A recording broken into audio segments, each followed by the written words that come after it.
Good morning बच्चों, स्वागत है आपका online classes by Rajesh Kumar Upadhyay, PGT biology, Kendriya Vidyalaya Mandsaur. So this is I think so this is the last chapter for students of class 9th. Our environment, actually in our NCERT this chapter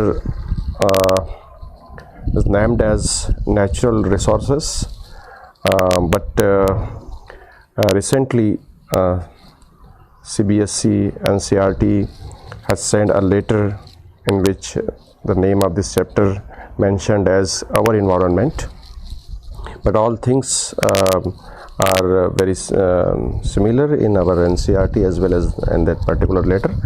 उसमें बिल्कुल दोनों ही चीज़ें same है, जो कंटेंट है वो बिल्कुल एक जैसा ही है। तो चलिए, काफ़ी कुछ सिलेबस रिड्यूस कर दिया गया है। उसके बाद हमने कुछ ऐसा पार्ट भी डिस्कस कर लिया था पहले जो अभी सिलेबस में नहीं है, तो कोई दिक्कत वाली बात नहीं है। आप उसको नोट्स में आपने लिख लिया है, उसको रहने दीजिए और पढ़ें उसको, क्योंकि डेफिनेटली आने वाली क्लासेस में हमें वो कहीं ना कहीं तो काम आएगा ही सही। ठीक है, बिल्कुल। हम इस चैप्टर के बाद जब ये चैप्टर हम कंप्लीट कर लेंगे तो हम फिर से डिस्कस करेंगे कि कौन सा पार्ट अब हमारे सिलेबस में है और कौन सा नहीं है। तो आइए, सबसे पहले इससे पहले कि हम वहाँ पर उस पार्ट को डिस्कस करने जाएं, हम स्टार्ट करते हैं हमारा चैप्टर आवर एनवायरनमेंट। मैं आपको बता दूं कि हम कौन कौन से चैप्टर कंप्लीट कर चुके हैं। उनके वीडियोस मैं आप तक सेंड कर चुका हूं। Fundamental unit of life, cell structure और उसके जो सेल ऑर्गेनेल्स हैं उनके स्ट्रक्चर, फंक्शंस वगैरह वगैरह, वो पूरा चैप्टर हम कंप्लीट कर चुके हैं। इसके बाद में टिश्यू हम कंप्लीट कर चुके हैं। और तीसरा chapter why do we fall ill, हम ये तीनों चीज़ें कंप्लीट कर चुके हैं। तो इसमें तो कहीं भी ऐसा नहीं था, मतलब जो मैंने देखा है ये तीनों चैप्टर एज इट इज़ है, इनमें कोई चेंजेस नहीं आया है। 10th क्लास में थोड़ा सा चेंज ज़्यादा हुआ है। ठीक है, तो आपके तो ये तीनों चैप्टर कंप्लीट है। और ये 4th chapter, I think so this is the 4th and last chapter for 9th class for this particular session. ठीक है, इस सेशन के लिए हो सकता है अगले सेशन वापस वही चैप्टर वापस ऐड कर दिया जाए। ठीक है, कोविड-19 की सिचुएशंस को देखते हुए शायद सिलेबस रिड्यूस किया गया है। तो लेकिन अभी तक जितने भी वीडियोस आए हैं वो आपके सिलेबस से रिलेटेड है बिल्कुल। और ये जो वीडियो मैं स्टार्ट करने जा रहा हूँ, जो चैप्टर स्टार्ट करने जा रहा हूँ, natural resources, this is also included in our syllabus. तो चलिए, आइए स्टार्ट करते हैं। नेचुरल रिसोर्सेस के बारे में पढ़ते हैं। What are the natural resources? What are the natural resources? Natural resources का मतलब जो नेचर ने हमें resources प्रोवाइड किए हैं, that is called as natural resources. Natural resources can be defined as the resources that exist on the planet independent of human actions. हमारे किसी भी एक्शन के बिना या हमने उनको जनरेट नहीं किया है। They are previously present on the earth. They are previously present on the planet. They are the resources provided by God. They are provided by nature itself. ठीक है, तो नेचर ने जो रिसोर्सेस, जो चीज़ें हमें पहले से दी हैं, धरती पर पहले से विद्यमान है, ठीक है, उन्हीं रिसोर्सेस के बारे में हम बात कर रहे हैं। These are called as natural resources. We can say God gifted resources. ठीक है, these are the resources that are found in the environment and are developed without the intervention of human. Common examples of natural resources included air, sunlight, water, soil, stones, planets, animals and fossil fuels. So many things जो यहाँ पर available है, पहले से available है at the time of या we can say from the beginning of life. धरती के ऊपर जब से लाइफ आई तब से these resources are present as usual. ठीक है, नॉट एज यूजुअल ऐसा नहीं कह सकते हैं, क्योंकि हमारी एक्टिविटीज़ जो है वो लगातार इनको डैमेज करने का काम कर रही है, इनको डैमेज करने का काम कर रही है। ठीक है, तो हमें इस चैप्टर से सिर्फ थ्योरेटिकल नॉलेज नहीं लेना है, हमें अपने आप को सेंसिटाइज्ड करना है, अपने आप को संवेदनशील बनाना है, समझना है कि how to we manage these resources, how to conserve these resources, हम इन रिसोर्सेज को कंजर्व कैसे कर सकते हैं, इनको मैनेज कैसे कर सकते हैं, इनको अनअफेक्टेड कैसे रख सकते हैं, इनका यूज़ भी करें और इनको एज़ यूजुअल नेक्स्ट जनरेशन को कैसे एज अ लेगेसी इनको हम कैसे ट्रांसफ़र कर सकते हैं। तो इन सभी बातों को भी हम पढ़ेंगे यहाँ पर और अपने जीवन में उतारेंगे भी सही, क्योंकि सिर्फ पढ़ना ये natural resources, ecosystem, conservation of life, conservation of wild life, conservation of plants and animals, ठीक है, polythene pollution, green house effect, global warming, ये ऐसी सारी चीज़ें हैं कि जिसको हम पढ़ लेते हैं, एग्ज़ाम में क्वेश्चन आता है तो हम लिख देते हैं, हमें मार्क्स मिल जाते हैं और हम भूल जाते हैं। हम जीवन में इन सब चीज़ों को हमारे हमारे हमारे दैनिक जीवन का जो अंग है उसको नहीं बना पाते हैं, हम अपने जीवन में नहीं ढाल पाते हैं कि how to protect our mother earth, how to protect our nature, how to protect our natural resources, how to make our river clean, ठीक है, how to make our atmosphere clean, how to make our environment pollution free, smoke free, ठीक है। तो ये सब चीज़ें हम सोचें और करें। आप करेंगे, आपके साथ और लोग इंस्पायर होंगे, वो भी करेंगे, ठीक है। तो सिर्फ पढ़ने का नहीं है, सोचने का है, समझने का है और करने का है, अच्छी चीज़ें करने का है, ठीक है। तो आज इसी बारे में हम आगे पढ़ेंगे। फ़िलहाल हमने नेचुरल रिसोर्सेस क्या होते हैं, उनकी डेफिनेशन हमने पढ़ी, उनके एग्जांपल्स हमने पढ़ लिए। चलिए आगे चलते हैं।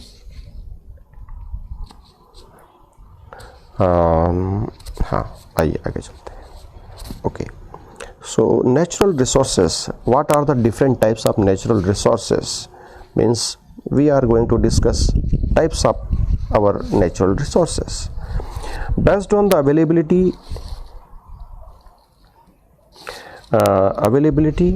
are two types। availability के बेसिस पे इनको हम दो टाइप्स में डिवाइड कर सकते हैं, रीन्यूएबल एंड नॉन रीन्यूएबल। नाम से ही मालूम है कि ऐसे नेचुरल रिसोर्सेज जिनको हम एक बार यूज़ करके वापस से जनरेट कर सकें, रीन्यू कर सकें, तो these are called as renewable.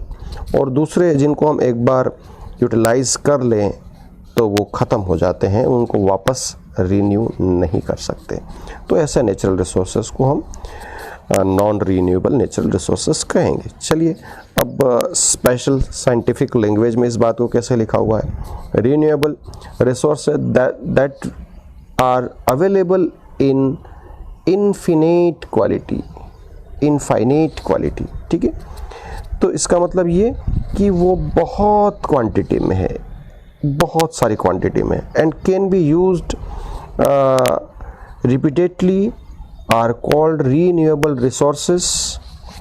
Example forest, wind, water etcetera. तो फॉरेस्ट जो है उसको हम प्लांट्स को, ट्रीज़ को आप कट कर सकते हैं, उनसे वुडन थिंग्स बना सकते हैं, लेकिन वापस से नए प्लांटेशन कर दीजिए, सैपलिंग कर दीजिए, फॉरेस्ट को वापस से आप डेवलप कर सकते हैं। तो this we can say this resources are the renewable. कि एक प्लांट मान लिया जाए आंधी चली और एक ट्री टूट गया, गिर गया, तो कोई बात नहीं, आप उसकी जगह 2-3 नए पौधे लगा सकते हैं, ठीक है। वो थोड़े समय बाद वो भी ट्री बन जाएंगे, ठीक है। तो ऐसा नहीं है कि जब प्लांट कोई आंधी तूफान में गिरेगा या हम उसको कट करेंगे तभी हमें रीफॉरेस्टेशन का काम करना है। We have to maintain reforestation continuously, ठीक है, कंटिन्यूअसली, बिकॉज ऑफ हम इस एटमॉस्फेयर के, हम इन ट्रीज़ के, हम इन पौधों के ऋणी हैं। क्योंकि ये लगातार हमें बिना स्वार्थ के हमारी लाइफ गैस, प्राण वायु जिसको अपन कहते हैं oxygen, they are continuously providing without taking anything from us. हमसे कुछ भी लिए बिना ये लगातार ऑक्सीजन हमें प्रोवाइड कर रहे हैं। So exactly we can say these are the god of present age we can say। इस समय के वर्तमान युग के जो भगवान हैं, these are the trees। In trees को हम भगवान के रूप में, गॉड के रूप में, ईश्वर के रूप में इनको देख सकते हैं। बिकॉज ऑफ ईश्वर वो होता है जो बिना किसी स्वार्थ के अपने भक्तों को देता है, अपने चाहने वालों को देता है। तो फॉरेस्ट भी ऐसा है, प्लांट भी ऐसे हैं, ट्रीज़ भी ऐसे हैं कि बिना किसी स्वार्थ के आपको plenty and plenty millions tons oxygen they are eliminating throughout the year, throughout the age. लगातार वो एलिमिनेट करते रहते हैं और we are using this oxygen for our cellular respiration and we are maintaining our life. ठीक है, इसी तरीके से हम विंड के बारे में बात करें, this is also renewable natural resources. Water भी एक बार गंदा हो जाए तो आप उसको ट्रीटमेंट करके नया वाटर यानी कि वो उसको प्यूरीफाई कर सकते हैं और वापस से उसको डिफरेंट पर्पसेस के लिए यूज़ कर सकते हैं। So these are the natural resources called as renewable natural resources. अब आपको इस लिस्ट को और आगे बढ़ाना है और भी जो रीन्यूएबल नेचुरल रिसोर्सेस हैं उनके बारे में सोचना है, डिस्कशन करना है अपने आप से, अपने पेरेंट्स से, अपने फ्रेंड्स से, और इस लिस्ट को लंबा करना है, बताना है और कौन कौन से हो सकते हैं। ठीक है, नॉन रीन्यूएबल नेचुरल रिसोर्सेज के बारे में हम बात कर लें। सिंपल लैंग्वेज में तो हमने समझ लिया था, साइंटिफिक लैंग्वेज क्या कहती है। Resources that are limited in abundance due to their non-renewable nature and whose availability may run out in the future are called non-renewable resources. Examples include fossil fuels, minerals, etc. तो अब यहाँ पर क्या है, they are present in limited quantity. इस word को ध्यान रखिएगा, they are present in limited quantity in abundance. ठीक है, एंड नॉन रीन्यूएबल, एक बार जिसको ख़त्म मतलब हम यूज़ कर लें तो it may be completely exhaust, वो कंप्लीट ख़त्म हो सकता है ना। एंड हुज अवेलेबिलिटी में रन ऑफ यानी कि completely exhaust in the future और called as non renewable natural resources. जैसे फॉसिल फ्यूल्स हैं, कोयला है, पेट्रोल है, डीजल है, एलपीजी है, ठीक है, सीएनजी है, ऑल दिस गैसेस या दिस फ्यूल्स, फॉसिल फ्यूल्स, इनको हम फॉसिल फ्यूल्स कहते हैं। They are present in our earth, inside our earth in a very limited quantity, या वी कैन के इन डेफिनेट क्वांटिटी ना। यहाँ पर हमने इनडेफिनेट वर्ड यूज़ किया था, कहाँ पर, यहाँ पर इनडेफिनेट, तो यहाँ पर डेफिनेट वर्ड यूज़ होगा कि they are present in a definite quantity और in future they will be completely exhausted. ठीक है, फ्यूचर में हम जिस तरीके से इनको यूज़ कर रहे हैं या हम अगर मिनिमाइज भी करते हैं तो भी एक दिन इनको ख़त्म होना ही है। ठीक है, तो ये डेफिनेट क्वांटिटी में है and they can not renew, इनको हम रीन्यू नहीं कर सकते। Minerals present in earth in definite quantity, हालांकि हम ऐसा नहीं कह सकते, मिनरल्स का फॉर्मेशन लगातार होता रहता है by the process of recycling. ठीक है, बट इन ब्रॉडर वे हम कह सकते हैं कि these fossil fuels and minerals are present in earth in a limited quantity and they cannot renew, that's why they are called as non-renewable natural resources। ठीक है, तो हमने इन दोनों तरीके के रिसोर्सेस के बारे में यहाँ पर बात कर ली और चलिए आगे चलते हैं।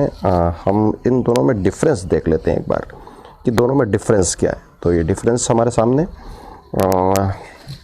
Very important question for exams point of view, this is very important question, IMP question है ये, आईएमपी क्वेश्चन एग्ज़ाम में मैनी टाइम पूछा जाता है और बड़ा साधारण सा आंसर। जब अब हमने इसके पहले वाले पेज पे इसको काफ़ी कुछ तो डिस्कस कर लिया तो फिर बचा ही क्या है, फिर भी एक बार देख लेते हैं डिफरेंस कंपैरेटिव, इसको हम देख लेते हैं।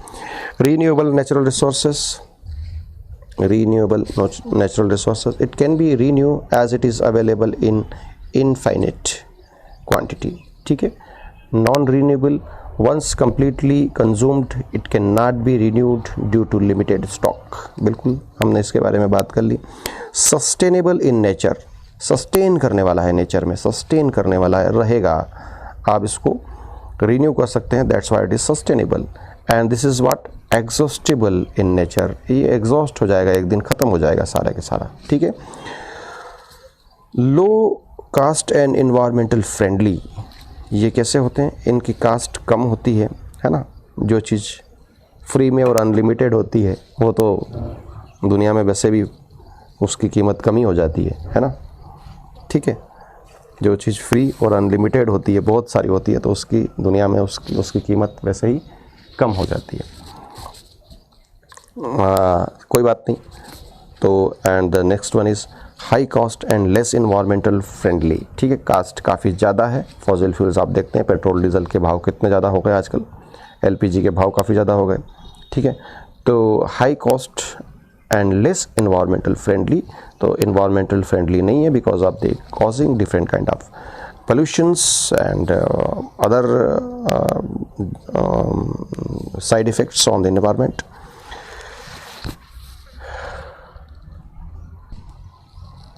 सो renewable natural resources replenish quickly, यानी कि इनको हम वापस से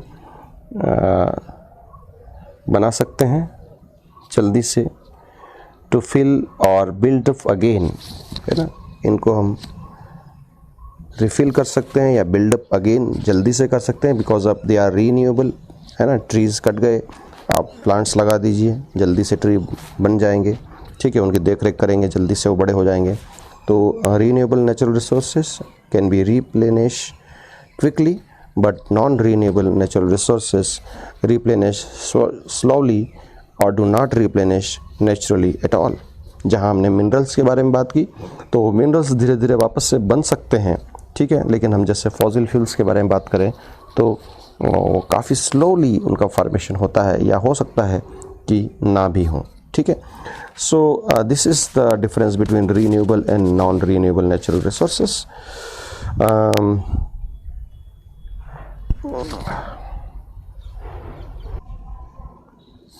आइए कुछ और इम्पोर्टेंट नेचुरल रिसोर्सेज के बारे में बात करते हैं। 5 most important natural resources. Air, clean air is important for all the plants, animals, humans to survive on the planet, so it is necessary to take measures to reduce air pollution.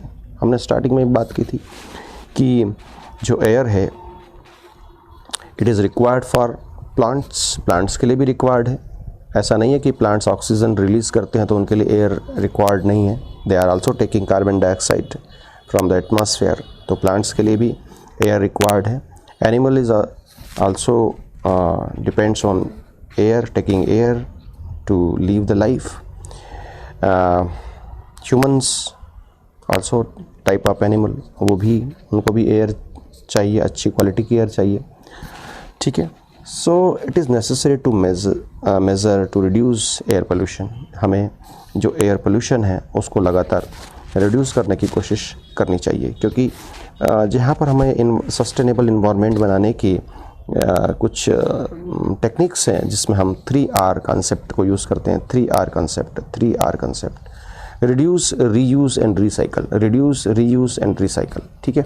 तो हम कुछ चीज़ों को reduce करें, जैसे air pollution को हम reduce करें, कुछ चीज़ों को हम रीयूज़ करें, जैसे पॉलीथीन बैग्स वगैरह है, इनको वापस से रीयूज़ कर लें, और कुछ चीज़ों को रिसाइकल कर दें, ठीक है। प्लास्टिक बैग्स वगैरह है, इनको वापस इंडस्ट्री को पहुंचा दें, तो इंडस्ट्री उसको वापस से मेल्ट करके नया प्लास्टिक बना लेगी, उसको नया पॉलीथीन जनरेट नहीं करना पड़ेगा बाय द केमिकल एक्टिविटी।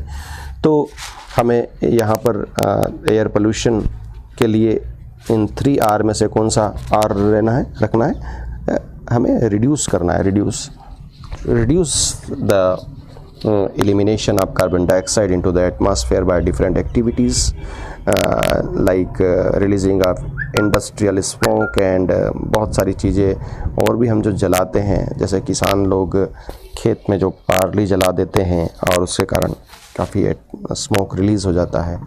तो इस तरीके की चीज़ें भी बिल्कुल ध्यान में रखनी चाहिए, ठीक है। और भी बहुत सारी ऐसी एक्टिविटीज़ हैं जिसके कारण एटमॉस्फेयर में कार्बन डाइऑक्साइड और डिफरेंट गैसेस रिलीज़ होती है, जिसके कारण एयर पोल्यूट होती है।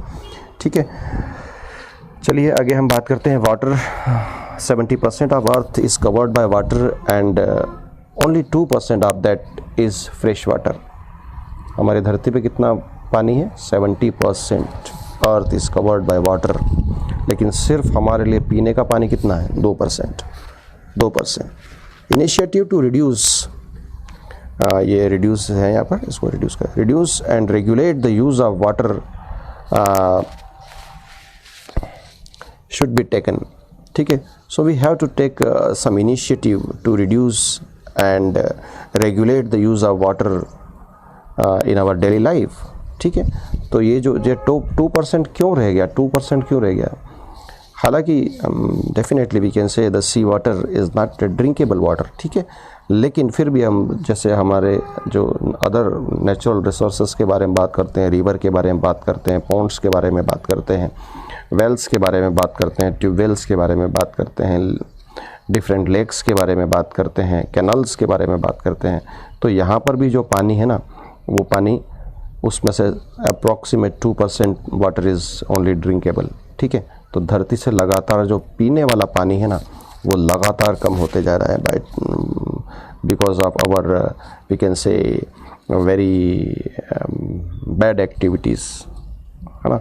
बहुत सारी ऐसी एक्टिविटीज़ है हमारी जिसके कारण वो पानी लगातार कम होते जा रहा है। आप जानते हैं कि यहाँ पर वाटर पोल्यूशन, वाटर स्कैर्सिटी के कई सारे कारण हैं। लोगों को पीने का पानी नहीं मिलता है और वाटर पार्क बनाए जा रहे हैं।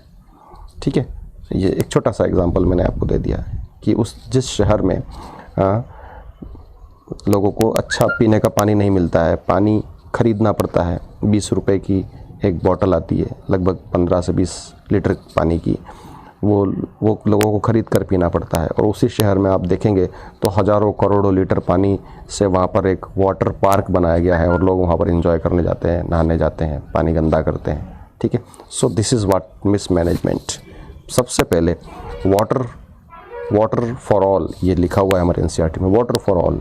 सबसे पहले पानी का जो उपयोग होना चाहिए वो ड्रिंकिंग के पर्पज़ से होना चाहिए, उसके बाद अदर थिंग्स में हम यूज़ कर सकते हैं। तो हमारे पास पीने का पानी नहीं है, हम बड़े बड़े वाटर पार्क बना लिए हमने।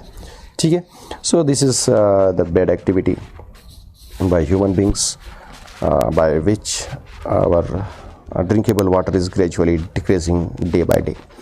चलिए बात करते हैं सॉइल के बारे में। Soil is important. Soil is composed of various particles and nutrients.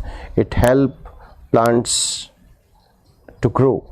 ठीक है, तो सॉइल जो होती है उसमें बहुत सारे पार्टिकल्स होते हैं, मिनरल्स होते हैं, न्यूट्रिएंट्स होते हैं, many microorganisms are also present inside this. ठीक है, जो सॉइल जो प्लांट्स को ग्रो करने के लिए हेल्प करते हैं। ठीक है, तो सॉइल जो है this is also a very important natural resources and we can say कि जितने भी आज जो हम जितने भी फूड रिसोर्सेज हमें अवेलेबल हो रहे हैं, it is due to presence of a very fertile healthy soil on our earth. ठीक है, तो जो फर्टाइल हेल्दी सॉइल है, इसके कारण प्लांट्स हम वहाँ पर ग्रो कर पा रहे हैं, हम कल्टीवेशन कर पा रहे हैं, हम खेती बाड़ी कर पा रहे हैं, हम वहाँ पर फसल उगा पा रहे हैं, और उसी फसल के कारण आज हम सब लोगों का पेट भर रहा है, हम खाना खा पा रहे हैं, हेल्दी फूड ले रहे हैं। It is just because of presence of healthy soil. लेकिन यहाँ पर भी फिर वापस से वही बात आएगी कि हम लगातार सॉइल को भी पल्यूट करते जा रहे हैं, उसको भी डैमेज करते जा रहे हैं, उसकी क्वालिटी को ख़राब करते जा रहे हैं, उसके अंदर जो माइक्रो ऑर्गेनिजम्स हैं उनको हम किल करते जा रहे हैं। अर्थवर्म लगभग सॉइल से गायब होते हुए दिखाई दे रहे हैं। Earthworm is called as farmer's friend, है ना। अर्थवर्म आपने सुना होगा, जो सॉइल को काफ़ी न्यूट्रिटिव बनाता है, सॉइल को लगातार उसको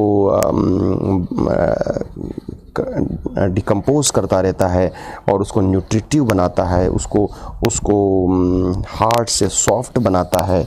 ठीक है, उसके अंदर मिनरल्स इनरिच करता है। ठीक है, इसके अलावा बहुत सारी ब्लू ग्रीन एल्गीज एंड और आपने राइजोबियम बैक्टीरिया के बारे में भी 8th क्लास में सुना होगा.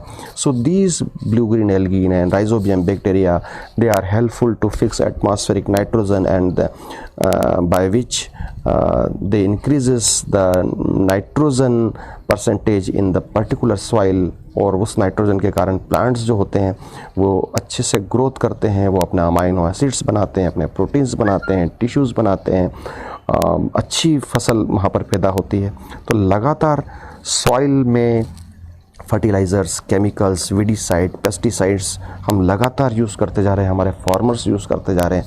इसके कारण सॉइल का जो नेचर है, सॉइल की जो फर्टिलिटी है वो लगातार कम होती जा रही है. उसके अंदर जो माइक्रोबियल एक्टिविटीज़ है, जो हमारे माइक्रो ऑर्गेनिजम्स वहाँ पर थे जिनके बारे में मैंने बात की आपको, rhizobium, blue green algae and all this, हम यहाँ पर अर्थवर्म का भी नाम ले सकते हैं. ये सब लगातार कम होते जा रहे हैं, इसलिए हमारी सॉइल भी लगातार ख़राब होती जा रही है. तो हमें we have to check all this activities and we have to move forward towards the organic cultivation की तरफ हमें बढ़ना चाहिए. हमें फर्टिलाइज़र फ्री कल्टीवेशन की तरफ जाना चाहिए. हमें बायोलॉजिकल कल्टीवेशन की तरफ जाना चाहिए. बिल्कुल इसको ध्यान में रखिएगा, सजेस्ट करिएगा फार्मर्स को, ठीक है. सिर्फ पढ़ने का और लिखने का नहीं है, नेचर में आना चाहिए. हमारी एक्टिविटीज़ में साइंस दिखना चाहिए, हमारी एक्टिविटीज़ में नॉलेज दिखना चाहिए, ठीक है. नॉलेज सिर्फ बुक के लिए नहीं होता है, पढ़ने के लिए नहीं होता, मार्क्स के लिए नहीं होता है. आयरन के बारे में बात करते हैं. It is made from silica and used to build strong weapons, transportation and buildings. आप देखते होंगे कि आयरन जो है वो बहुत ज़्यादा क्वांटिटी में अवेलेबल है हमारी अर्थ में, ठीक है. और हम इसको आइसोलेट करते हैं लगातार सिलिका से. इसको हम और जो होता है वहाँ से इसको हम आइसोलेट करते हैं, और ORE और ठीक है, मिक्सचर ऑफ डिफरेंट मेटल्स, और से इसको निकाला जाता है और इससे कई स्ट्रॉन्ग वेपन्स बनाए जाते हैं. आप देखते हैं मैक्सिमम यूटेंसिल्स जो हम यूज़ करते हैं, जो हथियार जो यूज़ होते हैं, बनते हैं, ट्रांसपोर्टेशन के जो गाड़ियां हमारी बनती हैं, ट्रेन बनती हैं, ये सब किसके हैं? आयरन के हैं, ठीक है. तो it is also a very very important we can say natural resource और मिनरल, जिसको अपन कह सकते हैं. फॉरेस्ट के बारे में बात करें, as the population increases the demand for the housing and construction project also increases. Forest provided clean air and preserve the ecology of the world, ठीक है. तो लगातार क्या हो रहा है? पॉपुलेशन इंक्रीज़ होती जा रही है. पॉपुलेशन इंक्रीज, ये छोटा सा शहर था, पॉपुलेशन बढ़ी तो और कॉलोनाइजेशन हुआ, ठीक है. चलिए वापस से थोड़ा सा फ्लैशबैक में ले जाता हूँ मैं आपको. ये हमारा एक छोटा सा शहर था, इसके आसपास ये हमारा छोटा सा फॉरेस्ट था, ठीक है, या कल्टीवेटेड एरिया था. कल्टीवेटेड एरिया के आसपास ये हमारा फॉरेस्ट एरिया था, ये फॉरेस्ट एरिया था, ठीक है. और 10-15 साल 20 साल में हमारी पॉपुलेशन बढ़ गई तो हमने कॉलोनी और बनाई, हमारा कल्टीवेटेड एरिया ख़त्म हो गया. अब हम दूसरी जगह खेत बनाएंगे तो हम फॉरेस्ट को काटेंगे, यहाँ कल्टीवेटेड एरिया बनाएंगे, अब हमारा फॉरेस्ट ख़त्म, ठीक है. इस तरीके से ये हमारी successive, we are not progressing, है ना, हम प्रोग्रेस नहीं कर रहे हैं. अगर हम सोचें कि this is development of colonies, this is not development, this is what this is, we can say, destruction of our natural resources. This is the destruction of our natural resources. लगातार natural resources को ख़त्म कर रहे हैं, cultivated area को ख़त्म कर रहे हैं, फॉरेस्ट को ख़त्म कर रहे हैं, कॉलोनी बड़ी करते जा रहे हैं. तो एक दिन जब हमारा कल्टीवेटेड एरिया और हमारा फॉरेस्ट ख़त्म हो जाएगा तो क्या करेंगे? तो क्या करना चाहिए? What is the solution of this problem? Solution ये है कि हम मल्टी स्टोरी बिल्डिंग क्यों नहीं बनाते भाई? मल्टी स्टोरी बिल्डिंग क्यों नहीं बनाते? 10 माला, 12 माला, 15 माला, 50 माला बनाइए, अच्छे घर बनाइए ऊपर. तो कम से कम जब हम इस कॉलोनी की में यहीं पर मल्टी स्टोरी बिल्डिंग बना देते तो हमारा ये कल्टीवेटेड एरिया बच जाता और हमारा फॉरेस्ट बच जाता. हमारे पास में नेचुरल रिसोर्सेस उतने ही रहते, ठीक है. लेकिन अब हम 2 तरीके से अपने आप को प्रॉब्लम में डाल रहे हैं. एक तो we are increasing our population increase हो रही है, तो उनको ज़्यादा ऑक्सीजन चाहिए, ज़्यादा फूड चाहिए, ज़्यादा शेल्टर चाहिए, ठीक है। तो ज़्यादा ऑक्सीजन और ज़्यादा फूड के लिए हमें ज़्यादा प्लांट्स और ज़्यादा कल्टीवेशन करना चाहिए ना, जबकि बजाय हम क्या कर रहे हैं, हम तो कल्टीवेटेड एरिया और ऑक्सीजन को देने वाले फॉरेस्ट को ख़त्म करते जा रहे हैं। तो ये बहुत ही हास्यास्पद है और वी हैव टू, हम ये इस कॉलोनी में रहने वाले लोग जिन्होंने बाद में फिर कॉलोनी को बड़ा किया, they all knows about this, ये सब जानते हैं, लेकिन जानने के बाद भी हम करते जा रहे हैं। कोई एक्शन नहीं, कोई समझदारी वाली बात नहीं, हर आदमी को फ्लैट में नहीं रहना है, उसको बंगलों में रहना है। तो we have to change our this we can say tendency, ये हमारी जो मानसिकता है इसको हमें चेंज करना पड़ेगा, नहीं तो हमारे पास में सिर्फ घर होगा, नेचुरल रिसोर्सेस नहीं होंगे और खाने को भी कुछ नहीं होगा, ठीक है। ऐसा भी एक दिन आ सकता है, ठीक है। तो आज के लिए इतना ही, कल फिर हम इस टॉपिक को यहीं से आगे बढ़ाएंगे। तब तक के लिए बहुत बहुत धन्यवाद। डिस्क्रिप्शन बॉक्स में जो भी क्वेश्चंस दिए हुए हों उन क्वेश्चंस को सॉल्व करेंगे। बहुत बहुत धन्यवाद।